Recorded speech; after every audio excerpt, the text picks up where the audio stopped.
Okay, this is our pork shoulder. I'm going to wash it up and I'm going to place it in my crock pot. Okay, family, I have simply washed our 8.5 pound pork shoulder front and back under cool water. I have added about a tablespoon of minced garlic. I have sprinkled black pepper, Lorry seasoning salt, and ground cumin on top. About a tablespoon or so of ground cumin. I've also cut a regular yellow onion in medallions, and we're going to cut this on high in our crock pot, and we're going to let this cook all night. Good night, family.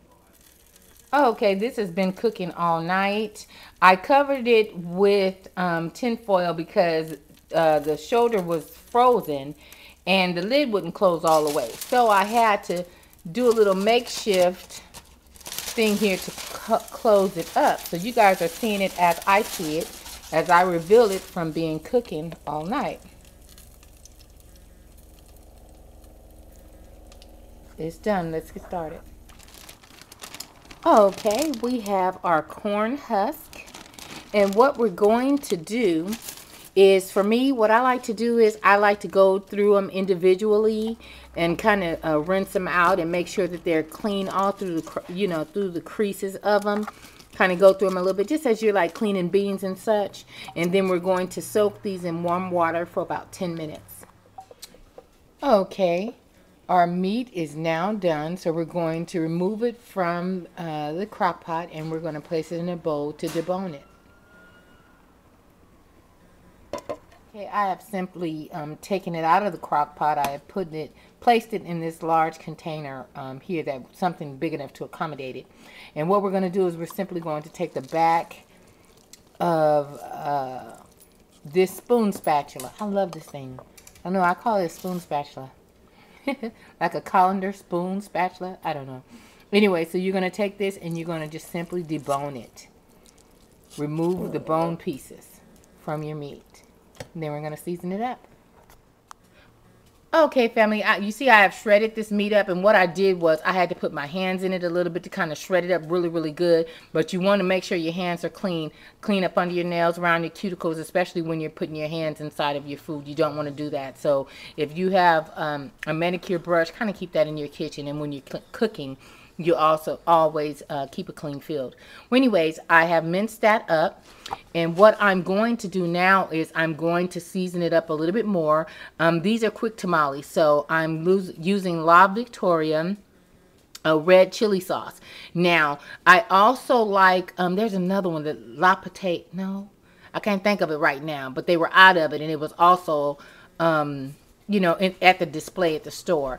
But I also like this as well, and I also use this brand for my enchiladas and whatnot. So this is also a really good brand. So we're going to simply season this up, and we're going to also put a little bit more Lawry's in there to make sure the meat is seasoned to taste.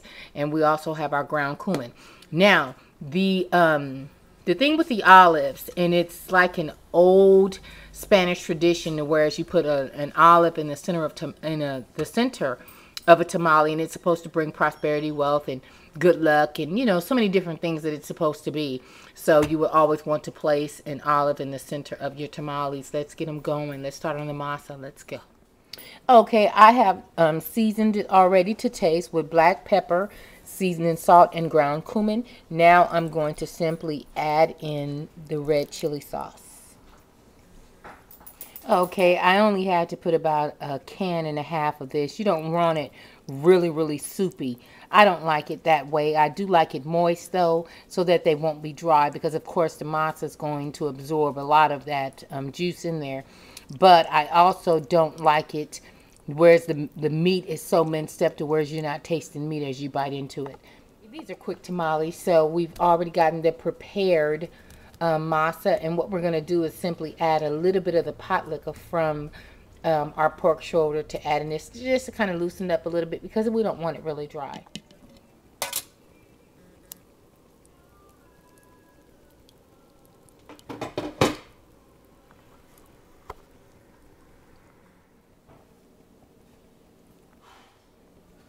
Now you also can use chicken broth if you want to, And especially if you're making it homemade, I would suggest using the broth from whatever meat you're cooking. It makes the masa a little bit more flavorful. Okay, the best way to line your husk is to first you want to start off with clean hands and clean husk, but you also want the husk to be dry. So you take a paper towel, you kind of dry down your husk. Then you're going to get a dollop of masa, place it in the center. You can put as much as you want to, though for me and my kids' taste, we kind of like thick masa, okay? It's going to get on your hands, so just be mindful of that. Okay, then what you want to do is take the back of your spoon and you just want to like buttering it, like buttering bread, okay? And you want to kind of get this all over your husk. You know, it doesn't have to be uniform. It doesn't have to be perfect. None of those types of things. Okay, you just kind of smooth that on there. Then you're going to take your meat sauce or your meat mixture, or if you're using green chilies or cheese or whatever mixture you're putting in your tamales, you want to line that in the center. You take a black olive, you set that in the center, and you begin to roll it up as if you're rolling up an enchilada. Okay, then you take it at the bottom and you just fold this up, and that is how you fold a proper tamale. Okay, I have lined my Ninja, and I have rows and rows, and I want to say my meat mixture yielded about, I want to say about 35 tamales or so. And so what you want to do is you want to take the rest of your husk and you want to line them on top. I'm also placing in about a cup of water. You don't want to place the water directly onto your tamales, but you do want to pour it like on the side so it's not draining directly on it. You want to put about a cup of water. Okay, now we're going to put the lid on it and we're going to allow that to steam for about 2 hours.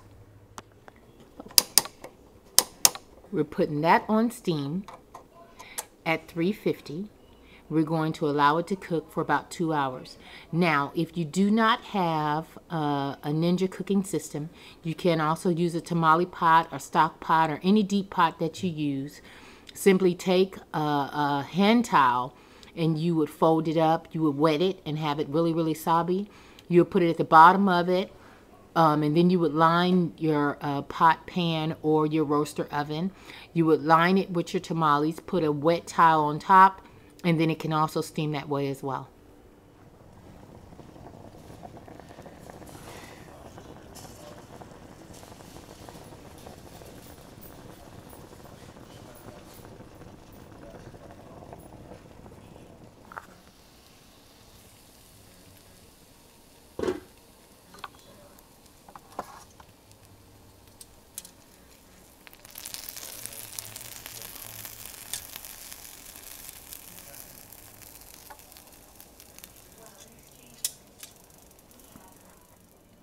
Okay, family, you will know that your tamale is done when when the masa begins to pull away from your husk.